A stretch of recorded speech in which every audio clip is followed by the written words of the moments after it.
waktu itu banyak juga bermain dengan teman-teman di dunia fashion yang which kayak sebenarnya tuh jauh banget bedanya gitu. Jadi ini apa moderator denim heads di Kaskus dulu awal-awal dengan melabel diri kita introvert atau extrovert.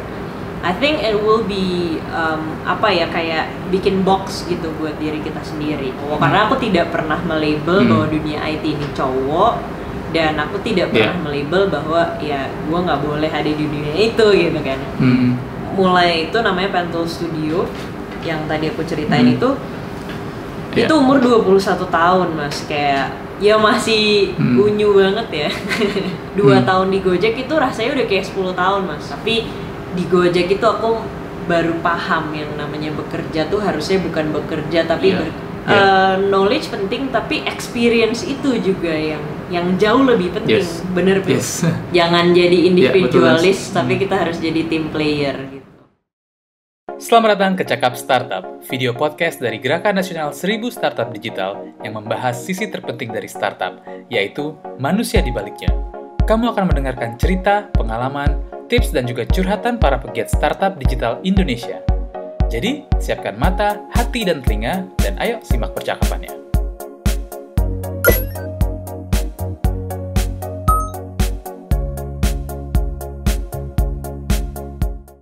Oke, kita ada di episode perdana dari Cakap Startup. Jadi di sini kita akan bahas mengenai elemen paling penting dari sebuah startup ekosistem, yaitu manusianya. Nah, untuk yang episode perdana kita kali ini, kita ada satu orang yang emang udah malang melintang di ekosistem startup, yaitu ada Alamanda Santika, atau bisa dipanggil Ala. Halo Ala. Hai Mas Okta, apa kabar? Baik, gimana kondisinya? Sehat? Sehat, puji syukur, alhamdulillah. Oke. Alhamdulillah ya. Dan Binar gimana nih sekarang? Masih jalan terus dalam kondisi sekarang? Masih dong, malah makin rame yang daftar karena kita online kan. Yang daftar sekarang udah total dari 35 kota se-Indonesia. Oh, oke. Terakhir itu udah 35 kota yang ikut ya? I see. Jadi tiap kota tuh, tiap chapter ada ininya sendiri, ada kayak kepala sukunya gitu pasti di situ ya? Nggak ada, karena kan kita semua online nih sekarang. Jadi nggak ada offline hubnya gitu. Tapi karena online jadi misalnya, banyak tuh yang bisa ikut kan dari berbagai macam belahan Indonesia. Gitu. Iya. Jadi blessing in disguise juga ya. Jadi malah bisa lebih kasih impact ke lebih luas lagi gitu di Indonesia sekarang ya. Benar, emang dari dulu kan itu visinya Binar kan. Kita tuh justru pengen bukanya tuh di kota-kota yang lebih kecil-kecil, karena ya kalau di kota besar akses pendidikan udah lebih gampang lah ya. Dan justru kan Indonesia punya potensi tuh, kalau menurutku ya, itu justru di kota-kota selain kota-kota besar gitu. Kalau ekonominya naik, pasti otomatis keseluruhan Indonesia yang sangat luas ini ekonominya secara makro juga bakalan naik gitu. Betul banget. Nah, so far gimana dari yang berjalan selama ini 35 kota? Iya, seru banget sih, karena ya makin banyak diversity juga kan, makin banyak orang dari berbagai macam latar belakang gitu. Dan uniknya ya di Binar ini memang 50% orang yang nggak punya background IT masuk ke sini. Dan menariknya kayak ini banyak banget sekarang yang lagi mau career shift nih, yang masuk ke Binar tuh udah bukan lagi kayak lulusan S1 atau anak SMK atau SMA gitu, tapi yang justru udah berkarir misalnya 5 tahun gitu jadi HR gitu, terus mereka mau masuk ke industri digital lewat Binar gitu. Menarik jadinya sekarang makin diverse. Oke, nah sebelum kita masuk lebih dalam nih, ini menarik soalnya tentang career shift dan segala macam. Mungkin kita mau angkat sedikit tentang Ala nih. Mungkin kan dari banyak interview, dari udah jadi interview yang sudah ada dengan Ala segala macam, mungkin teman sahabat, mungkin sahabat startup udah bisa lah ya, misalnya Ala pasti gampang dicari di Google aja juga pasti udah keluar. Nah, tentang backgroundnya Ala nih, bahwa Ala nih emang backgroundnya dulu ngambil matematika sama IT ya waktu pas kuliah gitu kan, dan sampai akhirnya bisa membuat sebuah startup gitu kan, atau mungkin belum startup banget ya, karena waktu itu bikinnya lebih ke agency dulu ya, Ala ya. Iya, zaman dulu kayaknya Awal-awal. nama startup tuh belum ada ya. Jadi ya Iya. agency gitu lah ya. Kita jadi kayak vendor gitu lah ya. Vendor buat bikinin website buat teman-teman gitu awalnya Mas Okta. Karena dulu kan sebenarnya aku tuh Oke. suka coding dari kecil gitu. Tapi terus kuliah juga kan ngambilnya teknologi, matematik, sama sempet ngambil desain tapi nggak lulus kan. Cuman waktu itu banyak juga bermain dengan teman-teman di dunia fashion, yang which kayak sebenarnya tuh jauh banget bedanya gitu ya antara fashion dan teknologi. Biasanya kayak orang-orang yang suka teknologi kan ya nggak begitu memperhatikan fashion gitu. Nah jadi tapi justru aku lahir dari dunia fashion, kemudian karena banyak teman-teman di situ yang nggak ngerti teknologi, aku tuh menjadi value add juga untuk mereka, ngebantu mereka waktu itu bikinin website untuk brand-brand fashion lah gitu, teman-temanku yang udah punya brand waktu itu gitu. Jadi aku nggak ikutan bikin brand, tapi aku bikinin websitenya buat mereka gitu. Jadi kayak di saat kita di belakangnya, orang iya, kayak di saat kita orang teknologi masuk ke industri yang lain tuh kita bisa ngasih value yang lebih kan buat mereka gitu. Dulu sempat juga aku jadi moderator denim heads di Kaskus dulu awal-awal. Grup denim gitu loh, ya? pecinta jeans gitu saat itu gitu. Nah itu kan tadi yang pengen aku tanya nih Ala. Jadi itu yang membawa Ala pertama kali untuk bisa let's say lead sebuah maksudnya saat itu turning point Ala jadi seorang leader gitu kan, dari hal yang simple dulu. Jadi nggak mungkin Ala nggak langsung tiba-tiba jadi lead dari programmernya di Gojek tiba-tiba gitu kan, tapi lead dari hal yang simple dulu, bahkan lead sebuah forum gitu kan hitungannya ya. Iya, benar. Itu iya sih, benar juga sih. Emang dari dulu emang pengen lead sesuatu gitu kan, dulu pas zaman kuliah atau pas zaman untuk ngoprek gitu kan, mungkin ya itu sendiri gitu kan. Tapi di saat Ala punya power untuk bisa lead sesuatu gitu ya, itu emang by choice atau by accident aja saat itu? Kayaknya sih emang kalau aku ngeliat ya dari kecil ya, emang jiwa menjadi seorang leader tuh udah ada gitu. Kayak waktu kecil tuh apa-apa tuh pengen jadi ketua kelas gitu kan. Terus pas kuliah juga sempat ya waktu lagi mos itu loh, orientasi sekolah tuh. Aku yang maju duluan gitu, mau jadi ketua MOS gitu kan. Jadi ya udah ada jiwa itu kali ya waktu. Jadi waktu yang denim heads itu juga dulu awalnya kita main di Yahoo Messenger gitu. Ketahuan deh umur gue berapa masih mainnya Yahoo Messenger. Jadi waktu itu kan kita masih grup di Yahoo Messenger gitu. Terus akhirnya ayo kita bikin ini yuk gitu. Siapa yang mau jadi trendsetternya gitu kan. Ya udah gue aja gitu. Jadi kayak udah ada sense of selalu pengen inilah coba untuk nge-lead, mengorganisir teman-teman lah gitu. Iya. Itu sebenarnya untuk seorang masih yang dengan background IT segala macam, Ala sendiri merasa Ala tuh lebih ke introvert atau extrovert sih sebenarnya? Sebenarnya kalau yang pasti di IT itu pasti merasa dia introvert gitu kan. Benar. Kalau aku sih nggak bisa bilang kayak aku introvert atau extrovert ya, karena di satu waktu aku pengen banget jadi introvert gitu, tapi di suatu waktu aku juga pengen jadi extrovert gitu. Kayak sebenarnya aku orangnya butuh waktu untuk nge-charge diri gitu ya. Kayak kalau udah kebanyakan speech gitu, itu tuh rasanya kayak aduh gue pengen sendirian dong gitu. Jadi butuh nge-charge-nya tuh sendiri gitu. Tapi sometimes juga aku butuh juga nge-charge bareng sama teman-teman gitu. Kayak apalagi kita nih di bekas-bekas Gojek yang udah jadi entrepreneur tuh, kita gengnya namanya Go Mafia kan. Jadi Go Mafia ini sering ya kita sering kumpul lah gitu, sharing gitu. Jadi aku bisa dapat energi juga di saat kita kumpul itu gitu. Jadi Oh, I would say oke. kayak nggak ada sesuatu yang paten gitu lah ya, kayak aku nih introvert atau extrovert gitu. I'm just being me gitu kan. Kalau misalnya aku lagi ngerasa comfortable-nya kayak gimana, ya udah aku akan melakukan itu gitu. Nah, sometimes juga Iya, iya. dengan melabel diri kita introvert atau extrovert, I think it will be apa ya, kayak bikin box gitu buat diri kita sendiri gitu.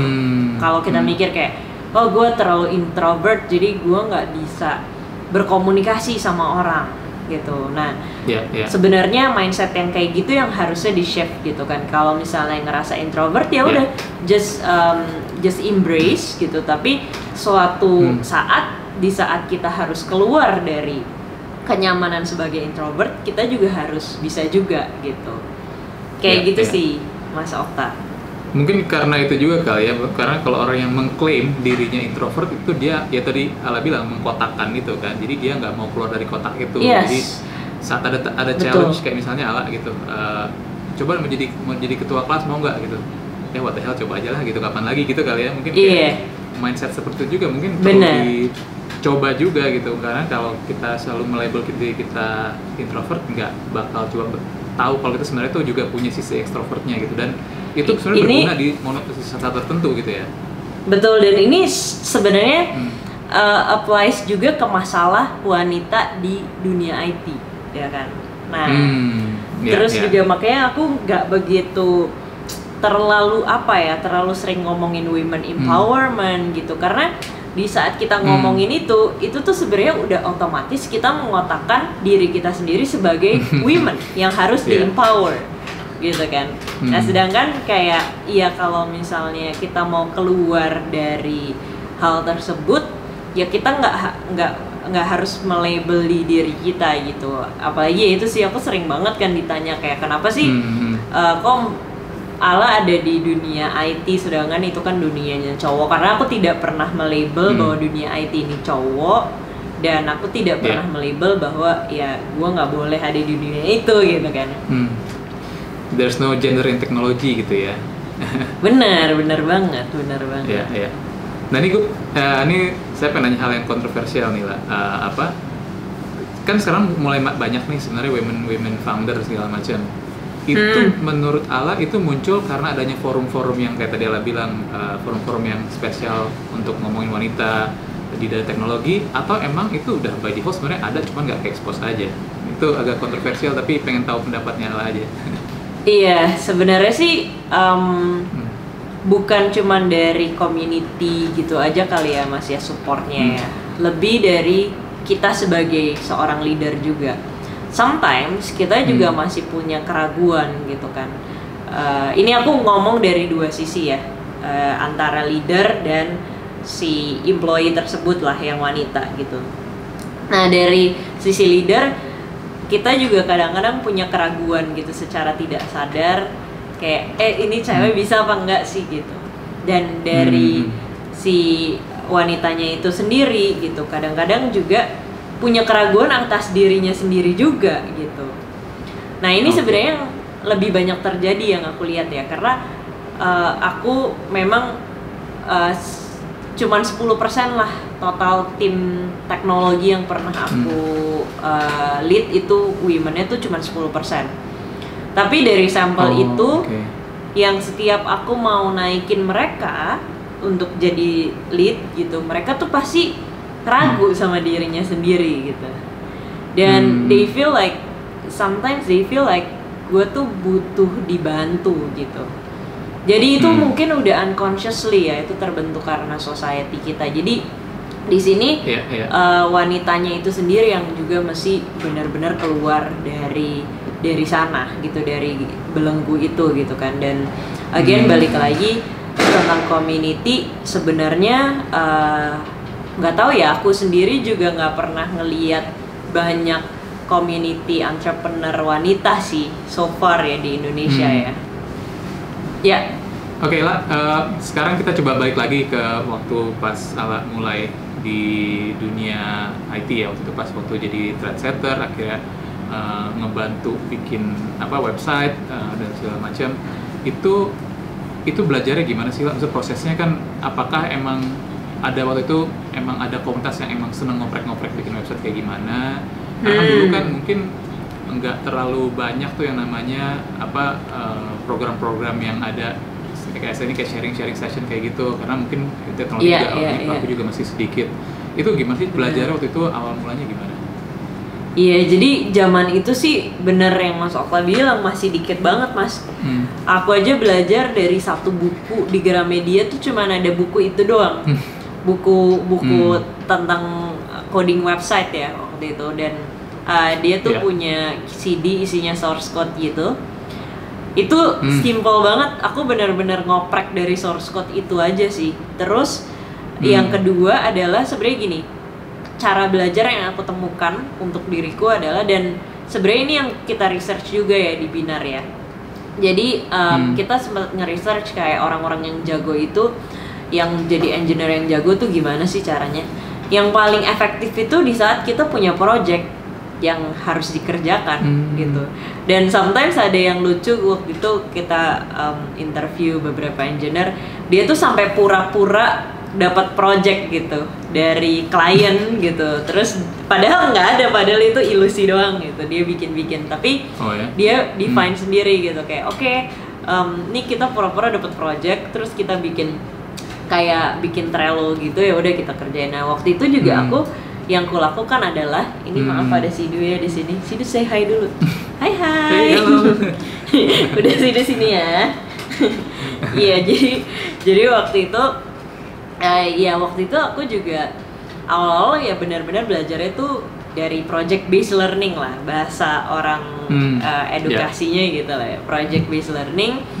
Dan aku kayak oke, gue harus menyelesaikan satu project ini, dan akhirnya terus ngoprek lah dari si CD yang aku beli itu gitu. Ada contoh-contoh source code ya kan. Oh, dari kalau misalnya bikin create, update, delete tuh gini loh caranya gitu. Jadi benar-benar nggak ada yang ngajarin sama sekali, benar-benar otodidak, cuman melihat contoh dan mikir bahwa kita punya project. Dan ya waktu aku coding awal-awal sih bikin projectnya website sendiri gitu, tapi pas lagi kuliah dan lagi ngebangun agencyku yang pertama itu temenku ada yang mau bikin website buat dia jualan jeans gitu, dan aku bilang kayak iya bisa kok gitu, tapi padahal kayak belum bisa banget gitu sebenarnya. Cuman kayak dengan modal si CD itu tadi ya. Iya, udahlah hajar aja gitu kan. Ya udah, akhirnya dari situ kayak sebulan tuh bener-bener abis bangun langsung di depan komputer, nggak kuliah, bolos kuliah gitu kan.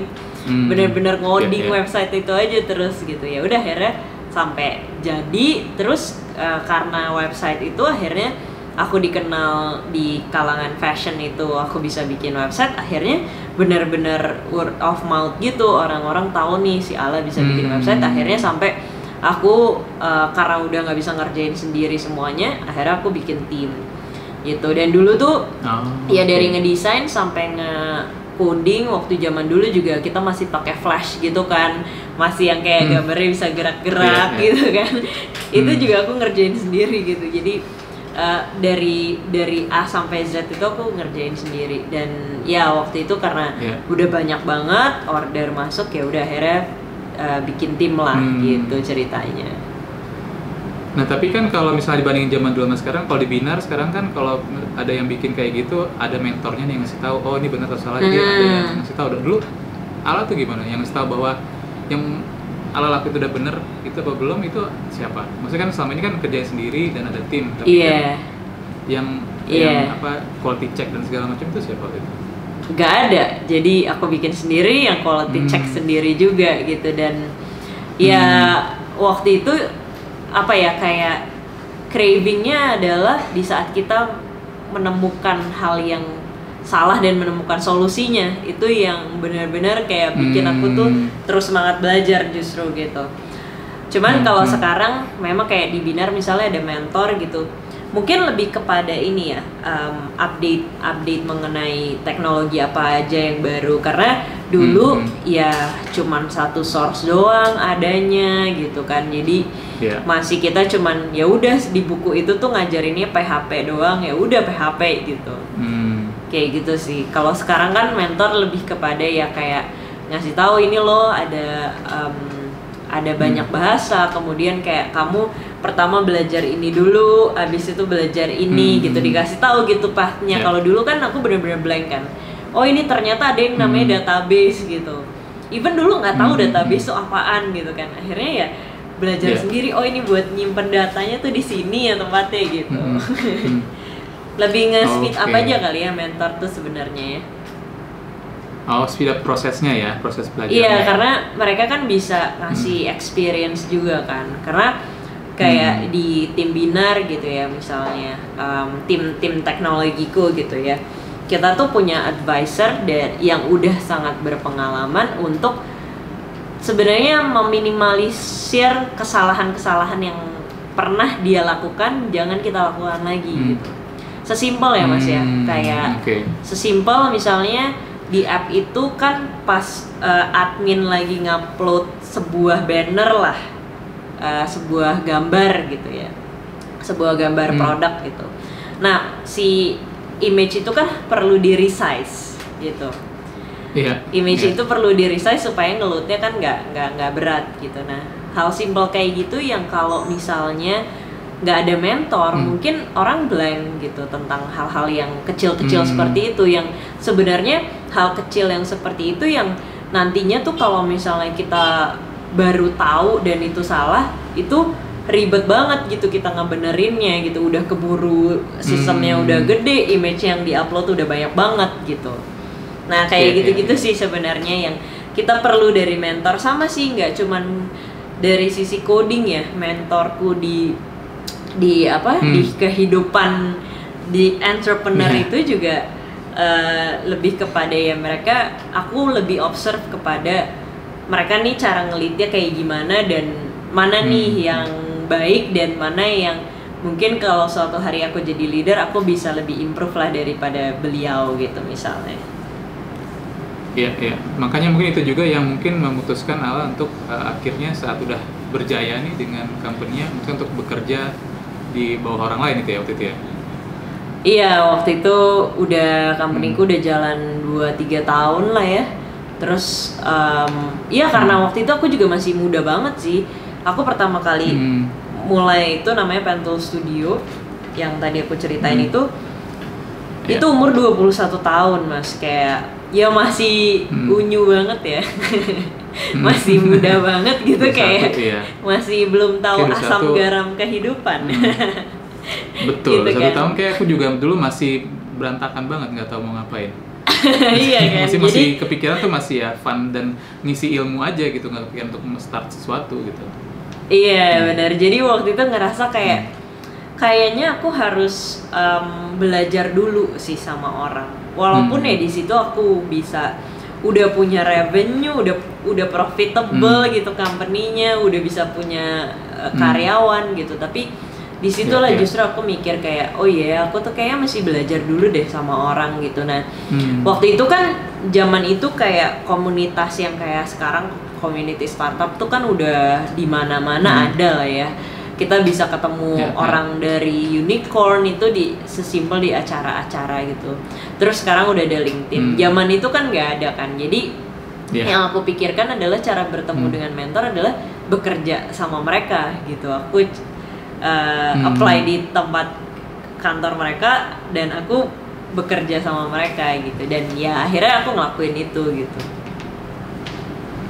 Nah itu kan emang dari ceritanya Ala juga, itu kan singkat cerita Ala saat selesai menjalankan bisnisnya akhirnya kerja malam. Tadi Ala juga menarik juga tuh bahwa Ala bilang belajar dari orang gimana cara lead, walaupun Ala dulu juga ada seorang leader pada saat itu. Tapi misalkan untuk scale kan mungkin untuk membuat lebih besar lagi kan, berarti kan harus bisa mungkin lebih banyak orang lagi tadi kan gitu ya. Jadi itu yang tadi Ala lihat ya. Benar. Cara si mentor ini karena gitu karena kayak ngelit 2 orang sama 7 orang aja tuh udah beda banget rasanya. Apalagi waktu Ya. kayak di Gojek dari cuman berempat kita tag team gitu, terus tiba-tiba jadi 20, tiba-tiba jadi 100 gitu. Itu bener-bener yang kerasa banget gitu kan bedanya, dan itu kejadiannya tuh cepet banget. Makanya sebenarnya mungkin orang-orang juga kadang-kadang bilang kayak aku sering banget cerita Gojek gitu, karena 2 tahun di Gojek itu rasanya udah kayak 10 tahun mas gitu, karena secepat itu gitu kan. Jadi tuanya banyak cepet banget tuh ya, belajar. iya banyak banget pelajaran yang bisa diambil gitu. Makanya ya mungkin kayak ilmuku banyak banget yang aku dapat dari sana, dan ya yang aku sering ceritain makanya itu kan gitu.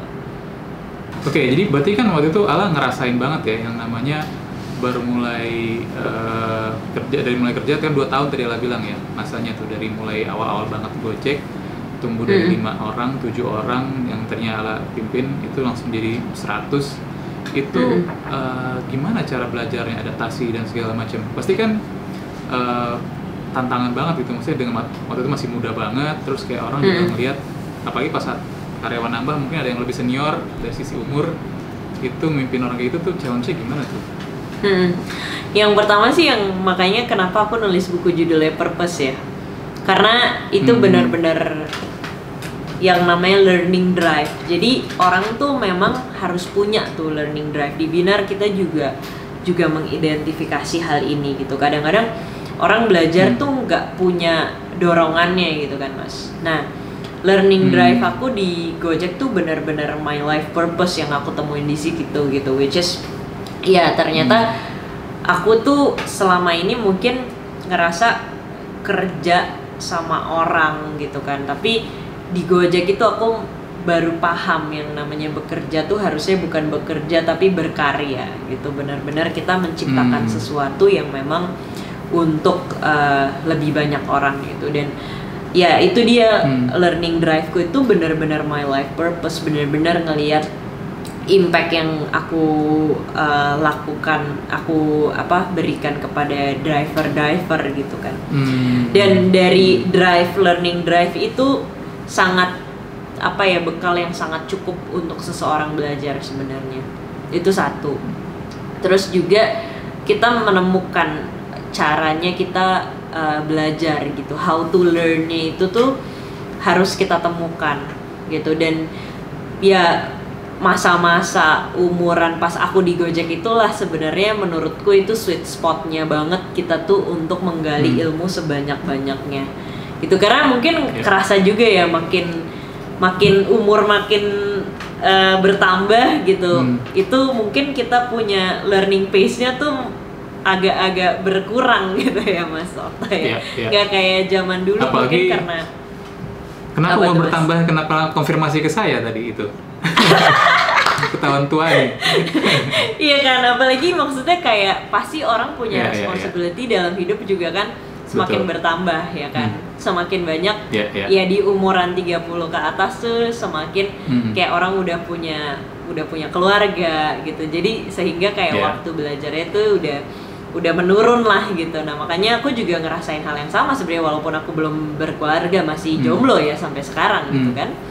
Nah walaupun kayak gitu tapi aku ngerasa juga gitu karena udah punya responsibility yang lebih besar gitu. Dan ya again jadi jangan sia-siain sebenarnya tuh waktu aku di Gojek tuh umuran 26 25 gitu lah ya, 25 sampai 30. Waktu di kartuku juga menurutku juga itu learning curve yang lumayan tinggi banget gitu ya untuk aku belajar step pertama tuh menjadi seorang leader yang punya puluhan tim gitu. Dan itu jadi learning drive. Kemudian ya itu how to learn-nya yang harus kita identify juga sih Mas. Gimana sih cara kita tuh belajar gitu. Apa yang kita tuh mudah belajar itu tuh lewat apa gitu. Ada mungkin orang yang kayak datang ke conference gitu. Tapi ini juga nih yang aku temui juga. Ada orang model yang datang ke conference terus gitu kan, atau baca buku banyak banget gitu. Nah, kalau yang aku temukan di diriku ya, dan ini sebenarnya juga brain science juga ya, aku ngomong based on science juga gitu. manusia itu kalau Berdasarkan ilmu, terlalu iya. banyak juga knowledge yang diserap gitu, tapi akhirnya dia nggak bisa connect the dots. Kenapa? Karena kita itu brain kita itu bekerja di saat kita menerima ilmu, informasi, dia akan mengkonekkan dengan experience-nya gitu. Kayak kalau kita baca buku ya, aku baca buku A waktu zaman aku di Kartuku, sama aku baca buku itu kembali pas sekarang, yang aku ambil intisarinya itu beda. Karena yang connect, yang relate sama aku saat ini tuh beda sama waktu aku di Kartuku gitu kan. Nah jadi knowledge penting, tapi experience itu juga yang jauh lebih penting. Bener-bener melakukan hal tersebut gitu kan. Nah jadi yang makanya aku punya campaign soal aku bilang nabung experience gitu. Jadi jangan kebanyakan belajarnya, tapi teorinya juga gitu experience. Makanya aku juga selalu bilang ke tim kayak waktu aku di Kartuku, itu tuh aku dipromot 4 kali dalam waktu 2 tahun gitu ya. Kenapa aku bisa kayak gitu? Karena yang aku pikirin benar-benar saat itu gue harus nabung experience nih sebanyak-banyaknya. Jadi aku sering datang ke bos gitu kayak, bos, gue punya ide nih bikin ini, terus kayak ada lagi nggak yang bisa gue kerjain gitu kan. Orang biasanya kayak ya udah kerjaan gue kan ini gitu, kemudian kalau dikasih kerjaan lagi malah kesel gitu kan. Nah justru tuh buat aku kayak ya di saat itu kita tuh lagi memperkaya diri sendiri, mungkin tidak dengan uang tapi dengan experience gitu. Oke, menarik ya. Berarti tadi mungkin buat sahabat startup yang tadi mungkin ke Kartuku tuh apa sih? Jadi Ala ini sempat setelah dia selesai sambil kuliah dia bekerja bikin company juga, masuk ke Kartuku dulu ya waktu itu ya? Ke Berry BNK dulu. Gitu. Oh, Berry BNK dulu. Oke, ini dulu ke small company dulu Mas Okta, ada software house namanya Nostra Technology. Nah di situ aku ketemu sama mentorku dia baru pulang dari Silicon Valley, namanya Mas Rama, yang dia sekarang punya Sayurbox, Alan Tunai dan lain-lain. Ya, pasti banyak lah kalau misalnya search Ala di Google, pasti sejarah hidupnya ada semua situ tuh. Jadi singkat aja. Jadi pernah di situ juga di BNK, dan juga sebelum Gojek di Kartuku dulu ya. Di situ yang Ala ketemu tim-tim foundernya Gojek lah ya di situ ya. Iya benar. Oke. Jadi kan ini kan sahabat startup juga nanti kedepannya mereka akan menjadi selain seorang founder, mereka akan menjadi seorang leader karena mereka akan memimpin tim kan ya. Seperti yang Ala lalui selama di Kartuku, di Gojek gitu kan. Mereka akan lead sebuah tim.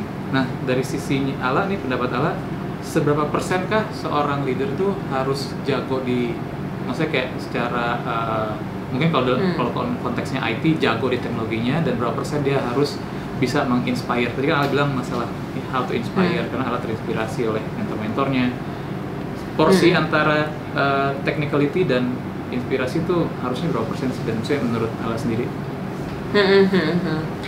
Jadi sebenarnya kalau di teknologi ya specifically aku ngomong, itu kan ada 2 jalur ya, yang memang jadi generalis lah gampangnya lah ya, atau memang dia itu nggak mau ke manajemen gitu, jadi yang benar-benar ada di path teknologi banget gitu, jadi arsitek gitu kan. Tapi mungkin kalau di zaman sekarang tetap aja mau ngambil 2 path ini, tetap harus punya communication skill, harus punya leadership skill. Nah ini yang sangat lack banget ya sebenarnya di orang-orang teknologi.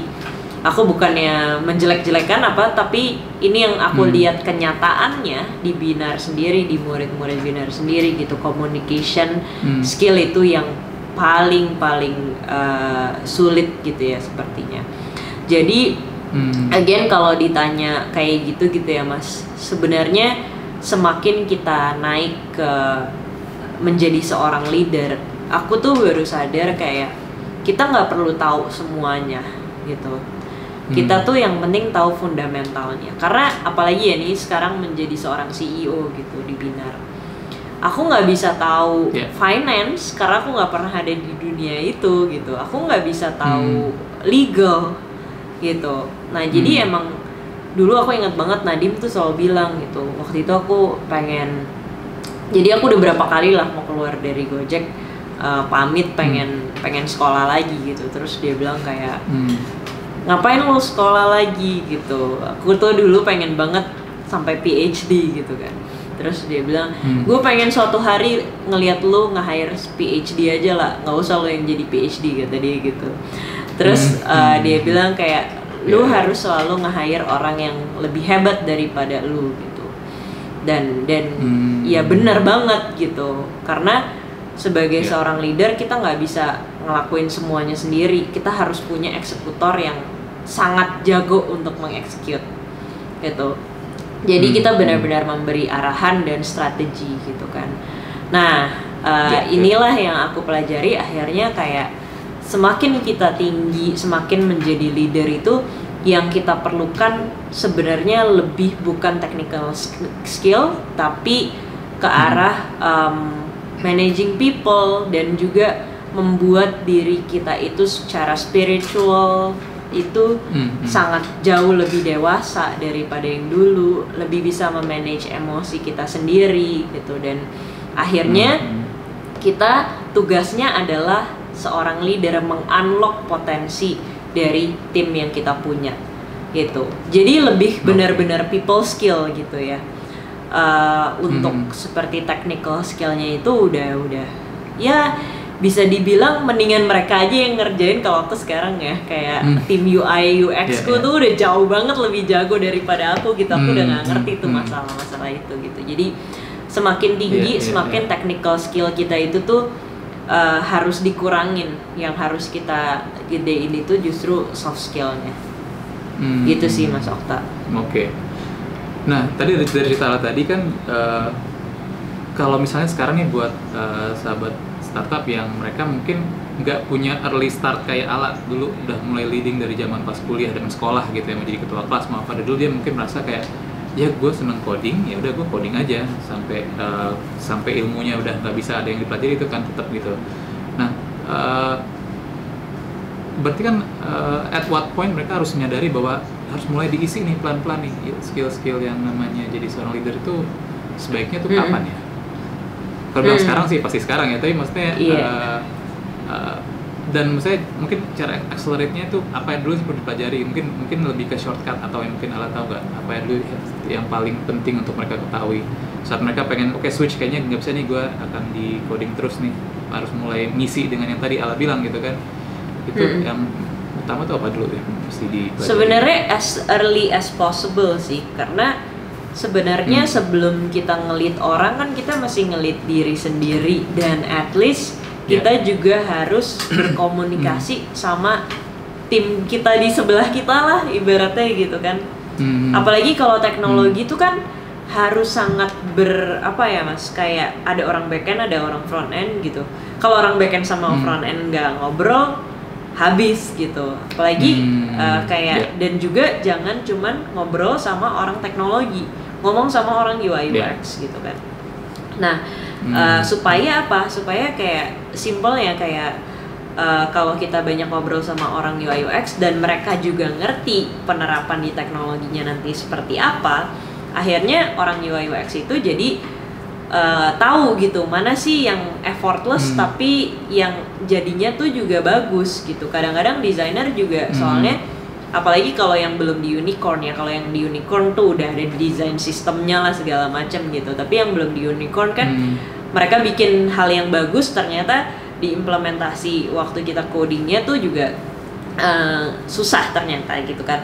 Nah dengan kita berkomunikasi itulah kita akan punya pekerjaan yang lebih nyaman, lebih enak lah, lebih effortless lah, tapi impactnya sama gitu. Jadi secepat mungkin kita untuk bisa berkomunikasi, karena sebenarnya menurutku leadership skill itu bukan cuma diperlukan di saat kamu menjadi seorang leader gitu. Karena leadership skill itu sesimpel kayak bagaimana cara kita mengerti orang lain ya kan, mengerti kayak cara ngomong sama orang ini tuh kayak gimana sih. Karena kan setiap orang beda-beda ya, kayak ada yang empatinya tuh nggak ada sama sekali, ada yang empatinya tuh tinggi banget gitu kan.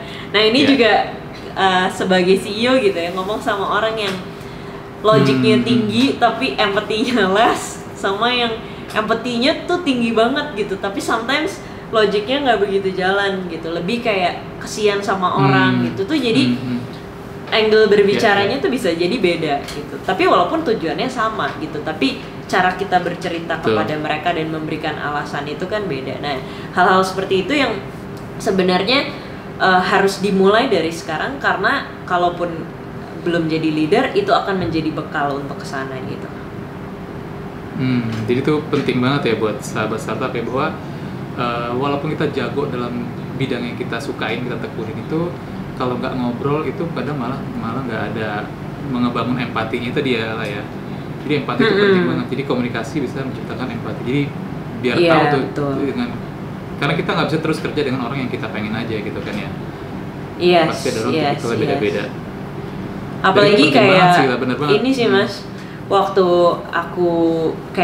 di kartuku gitu ya contohnya, kayak engineer tuh ya udah di ruangannya terus ya, dulu kita namanya research and development team, R&D team gitu, udah kerjanya di ruangannya terus, nggak pernah ketemu klien, nggak pernah ketemu sama customer langsung gitu, ngelihat ini edisi yang dipakai nih, dipakainya kayak gimana sih sama customer gitu. Nah, di saat waktu aku jadi lead di sana gitu, aku langsung nyobain semua produk yang ada di kartuku langsung gitu ya, kayak pokoknya di brand-brand yang ada kartukunya lah gitu kan. Nah, di situ setelah itu aku ajakin teman-teman gitu untuk melakukan hal yang sama, supaya di saat itu akhirnya mereka tuh punya sense of ownership yang lebih gitu ke produknya, dan tanpa perlu disuruh memperbaiki produk, mereka tuh udah bilang kayak, oh iya produk kita ternyata masih jelek nih di bagian ininya gitu. Nah, akhirnya jadi itu meningkatkan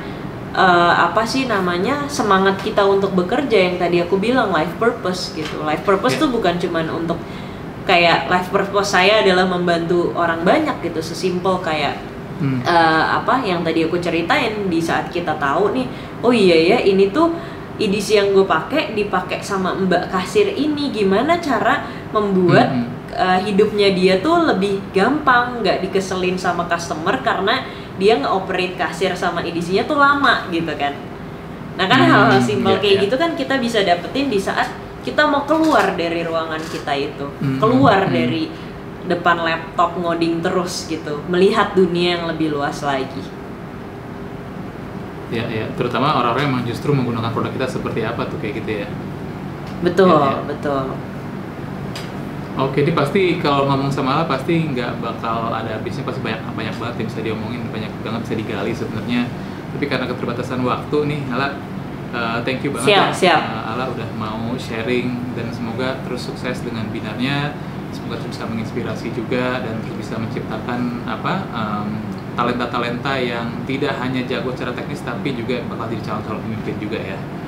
Amin. Dan juga, betul, itu kuncinya sekarang sih Mas, dunia sekarang itu. Jangan jadi individualis, tapi kita harus jadi team player gitu. Betul, itu dia penting banget. Dan buat sahabat startup juga mungkin bisa langsung kontak bisa lihat juga ke Ala juga aktif juga di Instagram. Kalau mau ngobrol-ngobrol mungkin bisa share nanti di sini, ada kita share handle Instagramnya. Dan terima kasih banyak Ala karena ini udah mau ikut jadi kunci percobaan kita di Cakap Startup kali ini. Senang banget udah diundang Mas Okta. Yes, thank you. Kita yang terima kasih banyak. Dan nanti buat sahabat startup juga harapannya nanti juga bisa, jangan takut lah itu untuk yang selama ini mungkin nggak cuman untuk yang ini aja ya, untuk yang hacker aja ya, tapi untuk yang lain juga ya, hipster sama hustler juga jangan takut untuk coba main ke zona yang kalian juga mungkin tidak nyaman gitu. Jadi jangan main ke kliknya itu aja, tapi coba ngobrol juga sama yang lain untuk pelajari lebih, perbesar empatinya gitu ya. Gitu. Mungkin Ala ada ini mungkin terakhir sebelum kita tutup, ada mungkin words of wisdom atau mungkin rekomendasi buat sahabat startup yang emang pengen mulai sesuatu yang lebih besar dari mereka, pengen jump out of their fear, merasa takut, misalnya tadi yang Ala bilang di awal tuh masalah masuk dalam kotak, cara keluar dari kotak itu gimana sih? Mungkin aku ngasih pesannya, masih di topik ini aja gitu ya Mas Okta. Pertama gini, aku dulu juga nggak pernah tahu hidupku ke depannya itu kayak gimana. Aku tuh benar-benar cuman jadi kayak Dora aja gitu, the explorer gitu kan. Kayak oke, ini ada dunia fashion aku masukin gitu, terus ada apa di depan mata yang mungkin aku tertarik, aku masukin ke sana gitu. Dan akhirnya semua yang aku coba explore ini menjadikan sebuah bahan bakar gitu untuk aku sampai ke titik yang sekarang gitu. Mungkin tanpa waktu itu aku main ke dunia fashion, mungkin aku masuk ke dunia pekerjaan benar-benar bisa ada di dunia digital itu mungkin butuh waktu yang lebih lama gitu. Jadi jangan berhenti, karena gini juga, karena yang namanya teknologi kita itu kita tuh kayak di tengah-tengah gitu ya, sebagai enabler untuk industri yang lain. Kalau misalnya kita sebagai orang teknologi nggak ngelihat dunia sekitar, kita tuh cuman ya terkungkung di situ aja. Karena apa? Karena contohnya kayak semua digital startup yang ada, Tokopedia misalnya, itu ngomongin UMKM. Gimana kita bisa membuat sesuatu yang seperti Tokopedia kalau kita nggak main sama orang yang ada di industri tersebut gitu.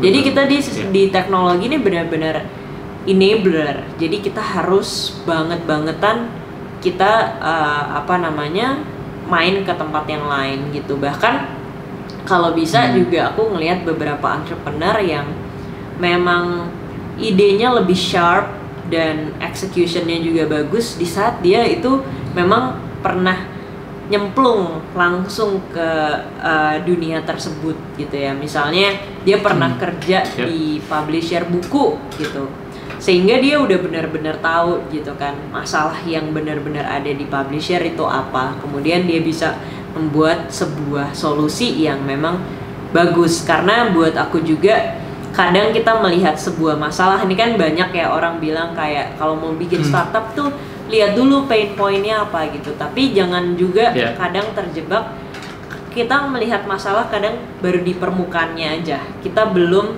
ngelihat benar sebenarnya dari masalah yang di permukaan itu ada banyak masalah-masalah yang di bawahnya, akar masalahnya kalau bahasa Indonesianya ya gitu. Nah, kita bisa mengetahui akar masalah itu kalau kita udah benar-benar masuk ke dalam sana lebih deep lagi, dan dari situlah baru kita bisa menciptakan solusi yang jauh lebih tepat dibanding kita cuma ngelihat permukaan masalahnya. Itu mungkin Mas Okta. Waduh, oke, mantep.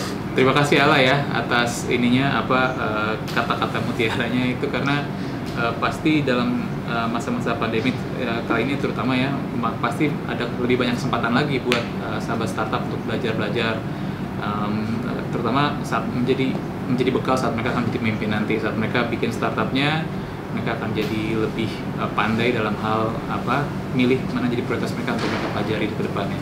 Kemudian sih itulah harapan ke depannya ya. Jadi terima kasih banyak Ala. Semoga nanti kita ketemu lagi, dan semoga kalau menit berakhir kita ngopi-ngopi bareng deh ya. Siap. Thanks a lot. Soalnya buat sahabat startup nih tempatnya Ala tuh enak banget di Binar, kantor di daerah BSD Serpong itu buat ngopi-ngopi enak sih. Jadi kita betul. lagi sana ya. Okay. Siap. Terima kasih banyak Ala atas waktunya. Thank you Mas Okta ya. Terima kasih juga buat sahabat startup yang sudah mendengarkan selama beberapa waktu ini. Oke, thank you.